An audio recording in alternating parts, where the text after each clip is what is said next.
ঘৰতে হোৱা বস্তুবিলাকৰ ছিঙি অনা মজাই বেলেগ নহয় জানো।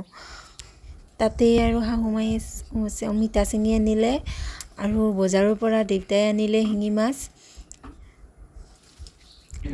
আৰু আলু অমিতা এনেকৈ কাটি লৈছোঁ।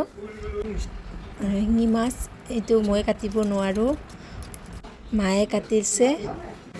নিমখ হালধি দিয়া হৈছে, নিমখ হালধি দি সানি লৈ এইখিনি ভাজিব দিলোঁ, ফ্ৰাই হ'ব দিলোঁ। ফ্ৰাই হোৱাৰ পিছত ইয়াতে অলপ গোটা জিৰা দি দিছোঁ, মিডিয়াম চাইজৰ পিঁয়াজ, আদা নহৰু পেষ্ট, কেঁচা জলকীয়া এটা,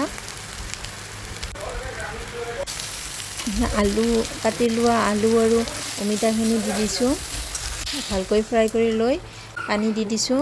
তাৰপিছত ভাজি লোৱা মাছখিনি দি দিলোঁ।